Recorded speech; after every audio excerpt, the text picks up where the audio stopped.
Guys, welcome to my new session. तो आज हम डिस्कशन करेंगे एचपीएसएससी का प्रीवियस ईयर पेपर, जिसमें हम डिस्कशन करेंगे पॉलिटी के कुछ प्लस इकोनॉमिक्स के कुछ बेहतरीन इंपॉर्टेंट क्वेश्चन।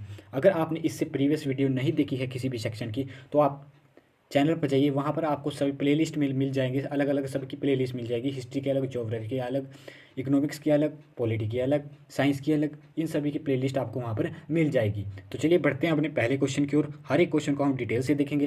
पहला क्वेश्चन कहता है हमारे पास, there is a parliament system of government in India because. भारत में सरकार की संसदीय प्रणाली क्योंकि केंद्रीय मंत्रिमंडल लोकसभा के प्रति उत्तरदायी है। ऑप्शन नंबर डी हमारे पास करेक्ट आंसर हो जाएगा। अब बात कर लेते हैं लोकसभा और राज्यसभा। लोकसभा के हमारे पास किस आर्टिकल में आती है, आपने ध्यान रखना है 81 में आती है हमारे पास लोकसभा, आर्टिकल नंबर 81 में।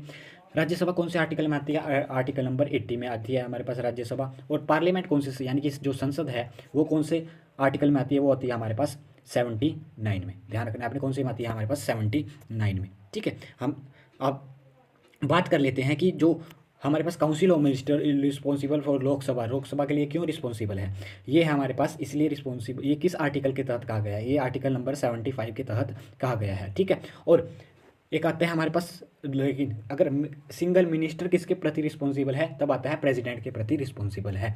अब लोकसभा की स्ट्रेंथ आपसे पूछ ली जाती है, लोकसभा की टोटल स्ट्रेंथ कितनी है, उसकी है 552। ठीक है, ध्यान रखना आपने 552 टोटल स्ट्रेंथ है, लेकिन हाल अभी करंट में कितने सदस्य हैं लोकसभा में, वर्तमान में 545 सदस्य हैं। ठीक है, आपने ध्यान रखना है मेंबर की संख्या।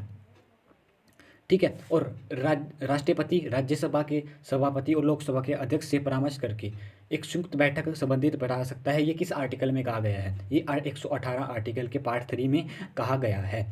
ठीक है, अब बढ़ते हैं अपने नेक्स्ट क्वेश्चन की ओर। हम नेक्स्ट क्वेश्चन कहता है हमारे पास, which of the following directive principle of state policy has not be implemented so far. ठीक है, यानी कि निम्नलिखित में से राज्य नीति के निर्देशक तत्व अब तक लागू नहीं हुए, कहीं पूरे भारत में कहाँ तक नहीं लागू हुए। तो ये कौन से है हमारे पास, uniform civil code. Uniform civil code अब तक लागू नहीं हुआ है पूरे भारत में, आपने ध्यान रखना है। ये आर्टिकल कौन से में आता है, uniform civil code article number 44 में आता है। ध्यान रखना है आपने, आर्टिकल नंबर 44 में आता है यूनिफॉर्म सिविल कोड। अब ऑप्शन में दिया गया है separation of judiciary for execution, यानी कि न्याय कार्यपालिका से न्यायपालिका प्राधिकरण, ये कौन से आर्टिकल में आता है, ये आर्टिकल नंबर 50 में आता है। ठीक है, आपने ध्यान रखना है आर्टिकल नंबर 50 में।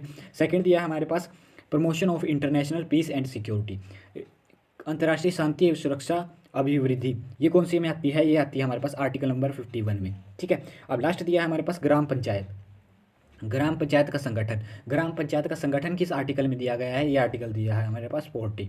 और एक और आर्टिकल आपसे पूछ लिया जाता है डीपीएसपी से, डीपीएसपी से आर्टिकल पूछ लिया जाता है हमारे पास आर्टिकल नंबर 48, यानी कि कृषि एवं पशुपालन का संगठन, यानी कि agriculture and husbandry, animal husbandry organ.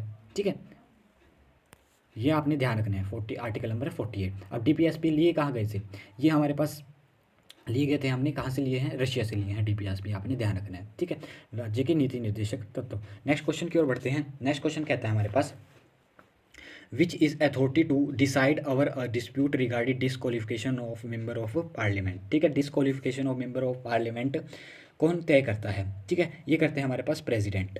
ठीक है, आपने ध्यान रखना है कौन तय करता है, प्रेसिडेंट तय करते हैं। अब आर्टिकल नंबर कौन किसके थ्रू तय करते हैं, article number 103, article number 103, article number 103 के तहत तय करते हैं डिसक्वालिफिकेशन ऑफ मेंबर। और किसकी सलाह पे करते हैं, इलेक्शन कमीशन की सलाह पे और लोकसभा के स्पीकर की सलाह पे, आपने ध्यान रखना है। तो अभी हमने लोकसभा की से रिलेटेड कुछ क्वेश्चन प्रीवियस क्वेश्चन में डिस्कशन करें।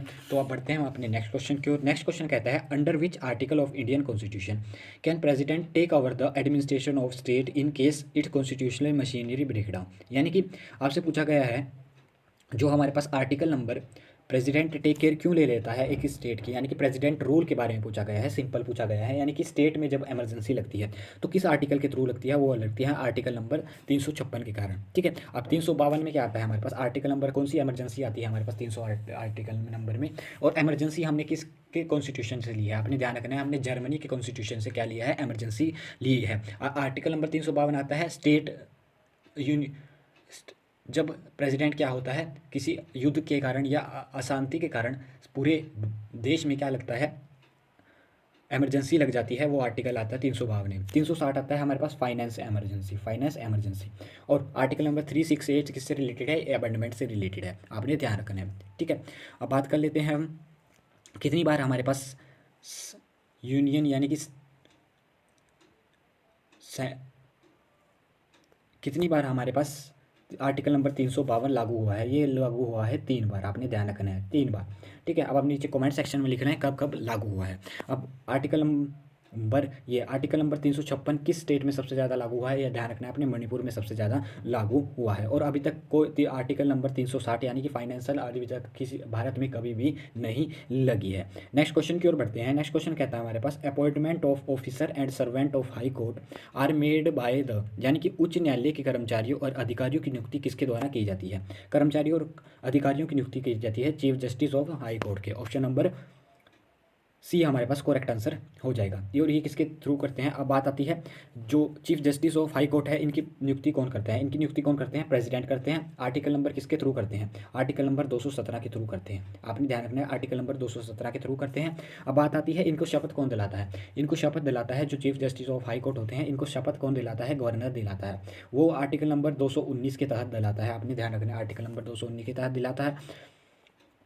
अब आपसे सुप्रीम कोर्ट पूछ लिया जाता है सुप्रीम कोर्ट किस आर्टिकल के तहत आता है। सुप्रीम कोर्ट आता है हमारे पास एससी, जो सुप्रीम कोर्ट होता है वो आर्टिकल आता है 124 के तहत। ठीक है, अब बात कर लेते हैं हम हाई कोर्ट। हाई कोर्ट किस आर्टिकल के अंदर आता है, हाई कोर्ट आता है हमारे पास आर्टिकल नंबर 214 के तहत। ठीक है, 214 आर्टिकल के तहत। अब बढ़ते हैं नेक्स्ट क्वेश्चन की ओर। नेक्स्ट क्वेश्चन कहता है हमारे पास the need for a local government can be justify primarily on the ground of, यानी कि स्थानीय सरकार किसकी अवस्था प्राथमिक रूप से किस आधार पर न्यायसंगत मानी जा सकती है। तो ये किसके हैं, मूल प्रजातंत्र के सिद्धांत, यानी कि the principle of grass root democracy.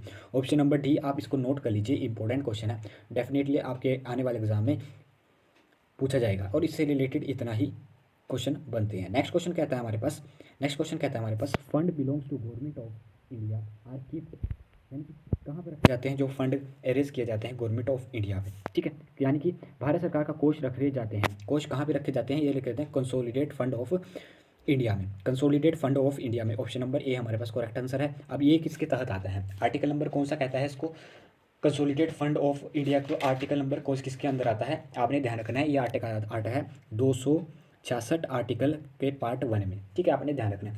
Next आता है हमारे पास public account fund of India, ये भी आता है 266 अकाउंट 1 के तहत। ठीक है, पब्लिक अकाउंट फंड, इसमें क्या होता है यानी कि जो हमारे पास टैक्स वगैरह सब कुछ इकट्ठे होते हैं ना स्टेट, वहाँ से उनको कहाँ पर रखा जाता है, वो उनको रखा जाता है पब्लिक अकाउंट फंड में। ठीक है, जो हमारे पास स्टेट और सेंट्रल यूनियन से जितनी भी टैक्स होते हैं हमारे पास कहाँ पर रखे जाते हैं, पब्लिक अकाउंट फंड में रखे जाते हैं।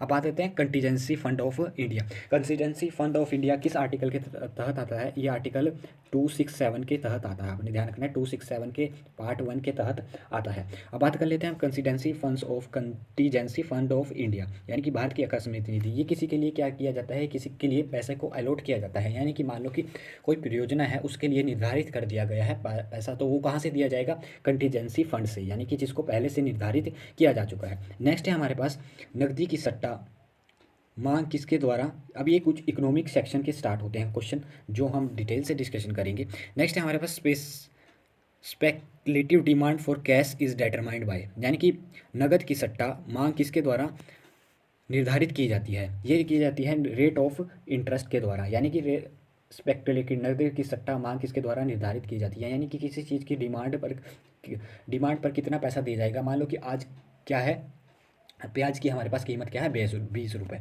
ठीक है, और आने वाले टाइम में प्याज की कीमत क्या हो जाएगी 50 रुपये। तो क्या हो जाएगा उसका, तो क्या हो जाएगा उसकी जो डिमांड हो जाएगी वो बढ़ जाएगी और क्या हो जाएगा प्राइस भी हाइक इंक्रीज कर देगा, यानी कि रेट ऑफ इंटरेस्ट पर डिपेंड करता है, यानी कि कितना उस पर इंटरेस्ट लग रहा है।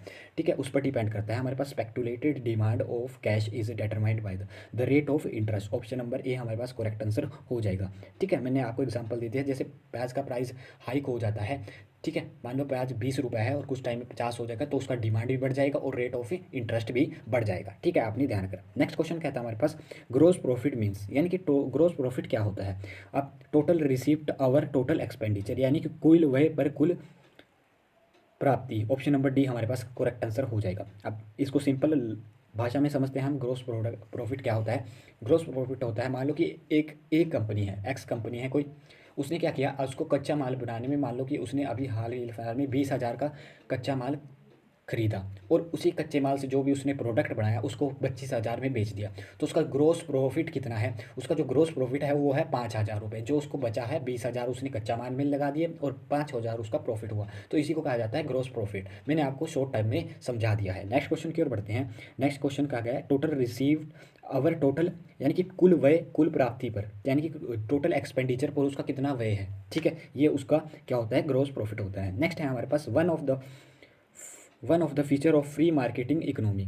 एक फीचर बताना है आपने फ्री मार्केटिंग इकोनॉमी का। Free marketing economy, free market का इकोनॉमी का मतलब होता है यानी कि सभी को स्वतंत्रता है अपने प्रोडक्ट को बेचे जाने का, ये होती है फ्री मार्केट इकोनॉमी। अब इसका जो एक फीचर होता है कंज्यूमर सोवरेनिटी, यानी कि ऑप्शन नंबर डी हमारे पास करेक्ट आंसर हो जाएगा। ठीक है, कंज्यूमर और उपभोक्ता प्रभुत्ता होती है इसकी मार्केटिंग, यानी कि किसी को भी कोई भी चीज़, यानी कोई भी चीज़ लेनी है आपने मार्केट से, उसको क्या होगा? बिल्कुल संतुष्टि से लेगा। इससे इतना ही क्वेश्चन पूछा जाएगा। ऑप्शन नंबर डी हमारे पास करेक्ट आंसर है। नेक्स्ट क्वेश्चन पूछा जाता है the reserve bank of India, यानी कि भारतीय रिजर्व बैंक कृषि को प्रत्यक्ष वित्त प्राप्त प्रदान करता है। बिल्कुल गलत। Provide finance to primary cooperative bank, देखेंगे। Provide finance to state cooperative bank, does not provide finance to agriculture. ठीक है, तो ऑप्शन नंबर सी हमारे पास करेक्ट आंसर होगा provide finance, sorry option number B हमारे पास करेक्ट आंसर हो जाएगा प्राथमिक सहकारी समिति को वित्त प्रदान करता है। बिल्कुल करता है। ठीक है, वित्त प्रदान करता है। ये सभी बैंकिंग को बैंक भी कहते हैं इसको। ठीक है, आरबीआई को। अब आरबीआई की स्थापना कब हुई थी? ये सब क्वेश्चन पूछा जाता है आपके पास। आरबीआई की स्थापना हुई थी हमारे पास, एक्ट है हमारे पास 1934 एक्ट के तहत, और 1 अप्रैल 1935 को इसकी स्थापना हुई थी। ओसबोर्न समिति इसके पहले चेयरमैन थे, आपने ध्यान रखना है। और आरबीआई का राष्ट्रीयकरण कब हुआ था, यानी कि नेशनलाइजेशन ऑफ आरबीआई कब हुआ था? ये हुआ था हमारे पास 1 जनवरी 1949 को, यानी कि 1949 को उसका। अब पूछ लिया जाता है इसका हेडक्वार्टर कहाँ पर स्थित है। इसका हेडक्वार्टर है हमारे पास मुंबई में। ठीक है, महाराष्ट्र के मुंबई में। और पूछ लिया जाता है नाबार्ड का हेडक्वार्टर कहाँ पर स्थित है। नाबार्ड कब बना हुआ था? नाबार्ड बना हुआ था हमारे पास 1992 में। ठीक है, नाबार्ड बना था हमारे पास 1992 में। अब अपने नीचे कमेंट बॉक्स में लिखना है कौन से पंचवर्षीय योजना में नाबार्ड की फॉर्मेशन हुई थी। ठीक है, 1992 में हमारे पास नाबार्ड बना था।